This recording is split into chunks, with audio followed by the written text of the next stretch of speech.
Okay, we're going to move on to the properties of exponents. These are things that it's a review set up because it's supposed to be something that you learned in Algebra 1. So if you're having trouble with it, take your time on the next slide and just make sure that you get it. We are going to start on page 128. And what you see here are the names of the properties, but then more importantly, how to work them. So this first one here, A, this a to the negative 2 obviously is going to be a negative exponent. And anytime, I think you know this already, but anytime you have a negative exponent, we have to move it to the opposite place. So in this case, we would fix this by making it 1 over a positive a squared. So when we move it, it becomes the positive in the opposite position. So let's say I had something like 3 over x to the negative 2. Now in this case, the x to the negative 2 is on the bottom and it's illegal there, so I need to move it to the top. So in that case, I would move this. The 3 is fine, so I'd leave it as 3x squared. Okay, so just so you know, it's not always moving to the bottom. Sometimes it can move to the top. Okay, so the next one is two things being multiplied that are raised to the 4th power. So that is called the power of a product.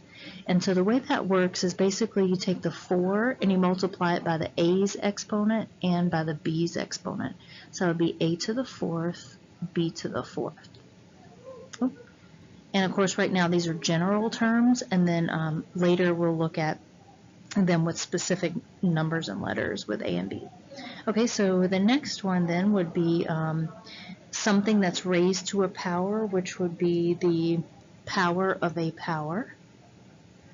Okay, and so the rule for that is to multiply the 3 times the 4. So this would be a to the 12th. Okay, let's see. The next one, this is just multiplying multiplying expressions, which would be the product of powers. Okay, so the rule is that when we multiply, we add exponents. So this would be a to the 7th. Okay, the next one is the quotient of powers.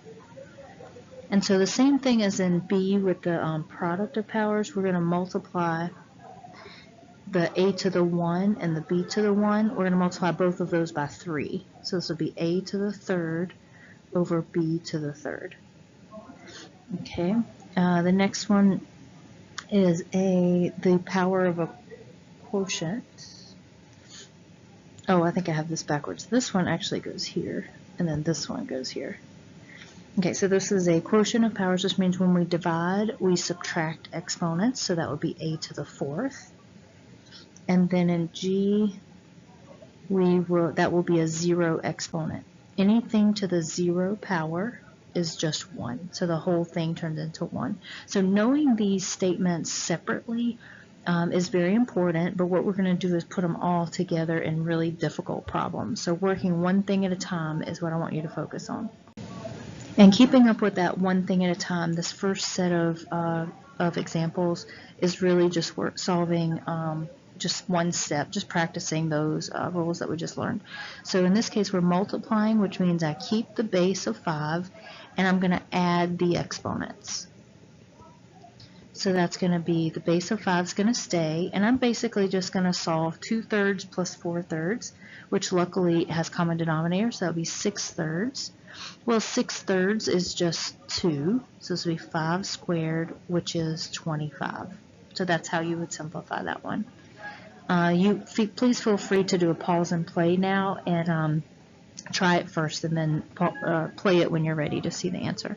So this one again would be 3 to the 1/5 plus 4/5, which would be 3 to the 5/5, 3 to the 1, which is just 3. And the next one, a power to a power means we're going to multiply 2/3 times 3. I like to make this over 1 because I want to keep it as a fraction. And then my 3 over 3 cancel out, and I'm left with 2 over 1. So this is just 4 squared, which equals 16. Okay, now we're going to do the same thing here. So this will be 10 up to the 1/2 times 4, or 4 over 1. And half of 4 is just 2. That's easy to solve. And 10 squared is 100. So that's the answer for that one. Now we have division, and in division you want to subtract the exponents. So this will be 8 to the 4 over 2. 4 over 2 is just 2. So that gives me 8 squared, which is 64.